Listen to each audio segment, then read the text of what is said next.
one of the head honchos over there at Adult Swim. And he goes, dude, are you on Twitter? And I said, no, I have a Twitter account, but why? And he goes, because it's blowing up, man. People are really digging this. And so I signed on to my Twitter account, and my Twitter feed instantly started blowing up. I had like 20 followers. That night it went to like a few hundred followers, and maybe even 1,000. I think it hit 1,000 followers in one night. It was crazy. But the viewership that night for Adult Swim went from their normal viewership of like 200,000 views to about 1.3 million in one night. And so the guys at Gil and I were sitting on the phone going, dude, I can't believe this is happening. I cannot believe this is happening. This many people still love these shows. And I said, well, I think we were both saying, oh God, I wish we could bring this back. And Gil was saying, yeah, I do too, but I don't think there's any way. The network isn't interested. I've been pitching it for years. It's been off the air for 4 years. I just don't know if it's ever gonna happen. But, you know, maybe these numbers will help us out. So he actually went to the network and he said, look, you know, we've got over 1 million viewers in the middle of the night on a Saturday. I mean, this means something, I think.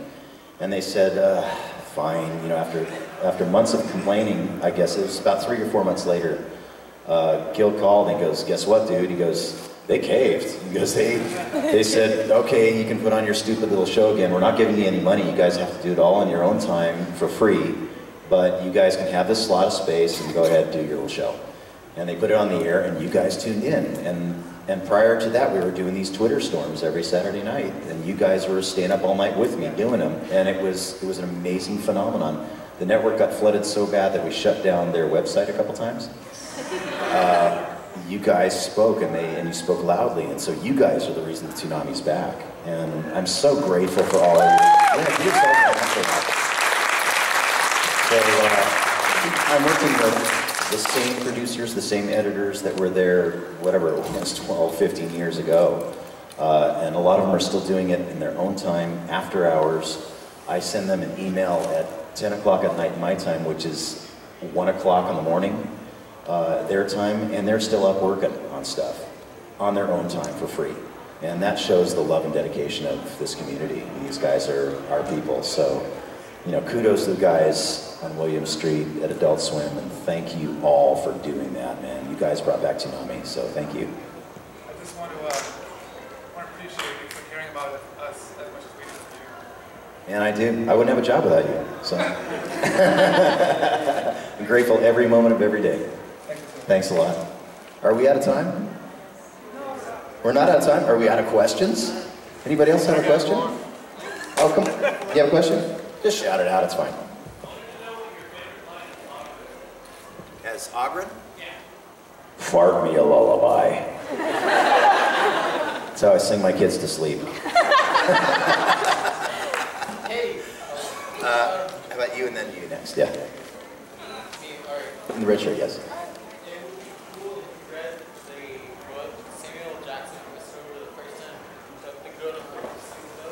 I can't do that here because I think it's an 18 and over thing. There's a naughty word in there. But I would love to do that. Yeah, I would love to do that. I will do that someday. Okay, you had a question there?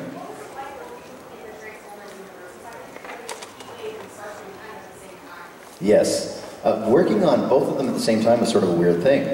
Working as a Decepticon and an Autobot at the same time was a really weird thing. Well, Starscream never really knew where he fit in. He could have gone either side very easily, depending on who did his bidding. But I love working on anything Transformers.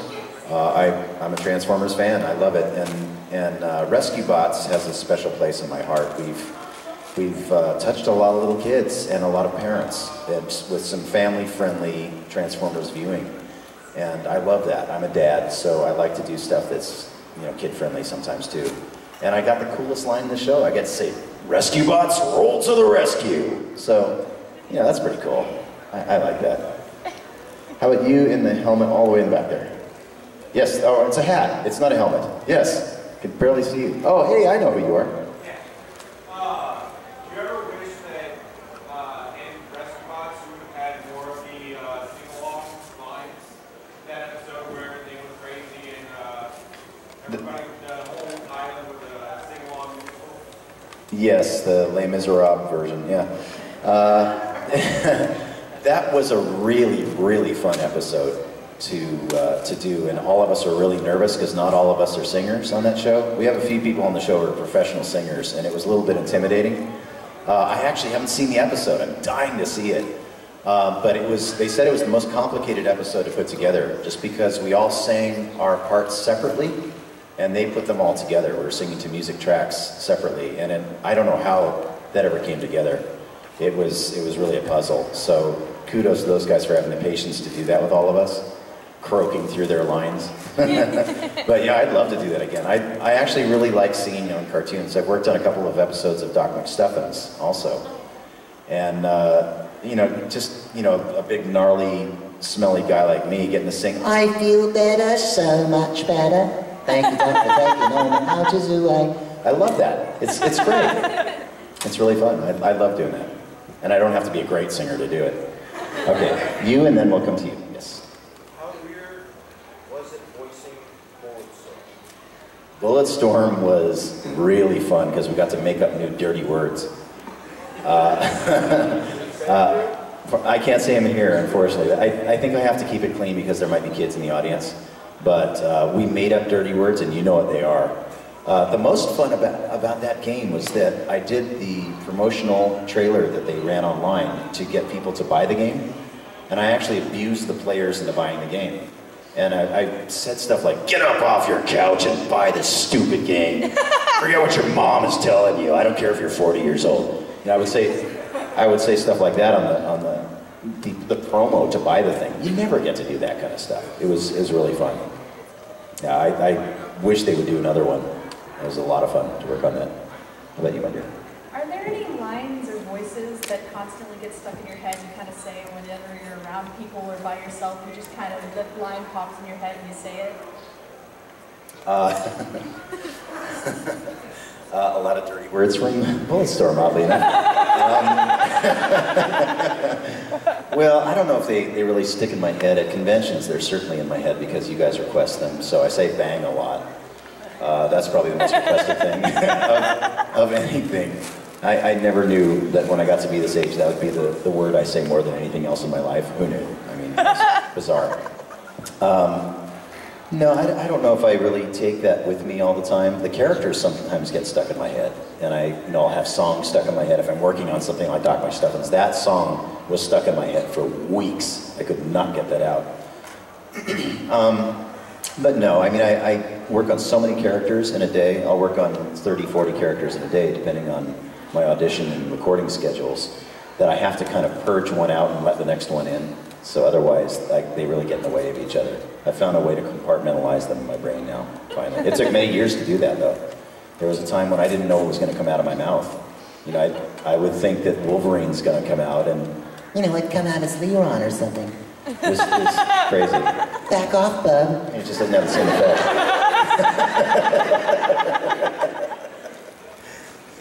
Okay, her, and then I'll come back to you.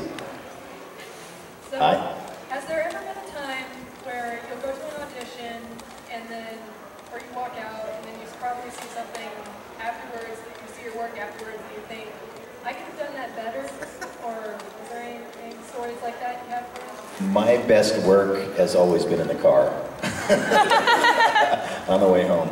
Well, fortunately, most of the time I do auditions from my house now, so I have time to play with them and get them where I want them. So if I do have a thought after the fact, I can go in and re-record it. But in the old days, we had to go to casting studios, voice casting studios, and everything was done that way.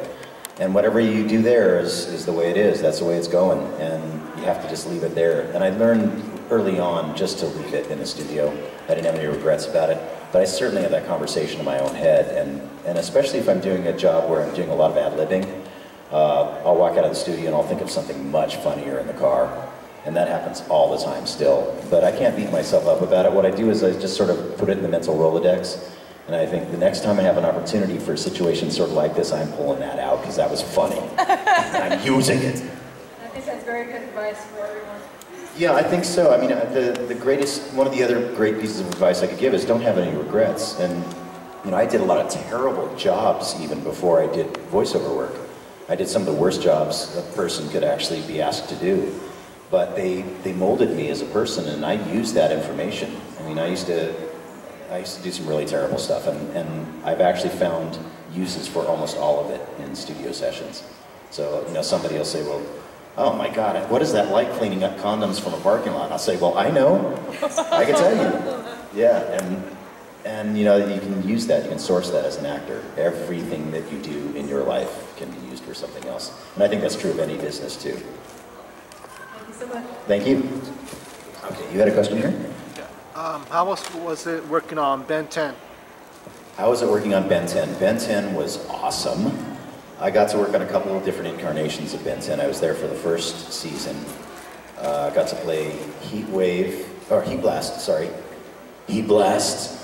talking about how his butt was on fire. And it was fine because he couldn't feel it. Ghost Freak, who was really strange, and I got to use 2 different voices at the same time. That was kind of fun. And Vilgax, who was basically yelling at Tennyson with a bunch of tentacles on his face. The good kind. You know?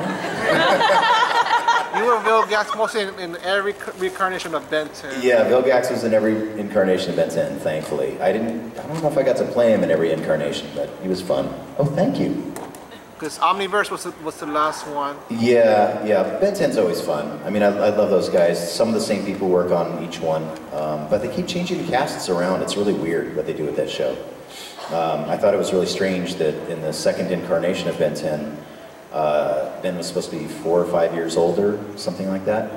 He was 15, 16, 15, yeah, 5 years older. 15, and 16 years old. And they didn't think that Tara Strong could do a 5-year older voice. I mean, she can do anything. But then Yuri Lowenthal got the part, and I love Yuri too. He's one of my dear friends, so who am I? I don't know anything. He stayed on all the way till the end of Ben 10 Omniverse. Yeah? Yeah. You have a question here? You can use the mic. Well, No. I have to leave soon. Oh, you have to leave, so okay. I just want to say that you're an amazing person, and Thank you. I'm glad that I was able to get to know you at the panel. And this past year, I've only recently started watching anime, and I started with Cowboy Bebop. So I fell in love with the voice and the character, and it's been my dream to meet you. So I just want to say thank you. Oh, thank you for that. Can I have a hug? Yes, you can. Thank you.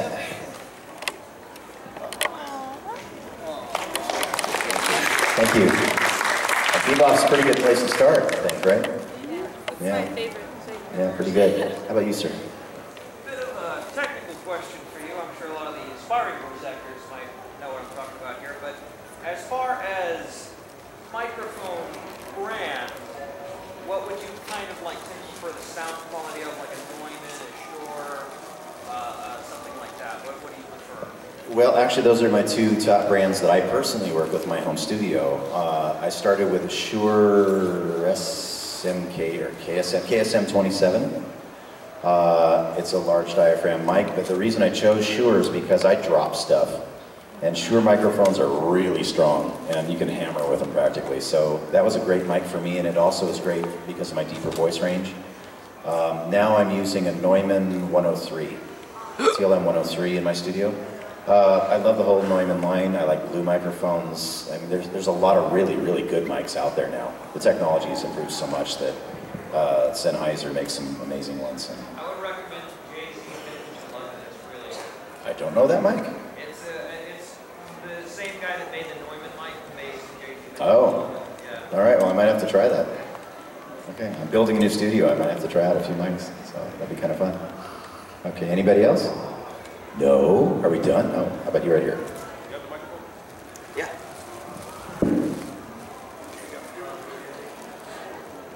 Hey, how you doing? Is it working? Oh. Turn it. There might be a switch on the bottom. Experiencing technical difficulty. Hey, what's up? Good fan of you. Do you have another project to do? Another project I'm doing now. I'm working on a lot of projects right now. Most of them I probably can't talk about. Still, the most current one would be Star Wars Rebels. I'm working on that all the time. Rescue Bots is still going strong. Toonami is still going strong. Regular show, still doing some stuff on that. And I'm working on bit parts and things for about 6 or 7 new shows that I can't talk about, and another probably 10 games that I can't tell you about. Unfortunately, that's the way the business works. We have to sign what they call non-disclosure agreements. It's a legal document saying that we don't talk about it. Otherwise, we get fired and sued. So I can't talk about it until they announce it. So you guys probably know more about what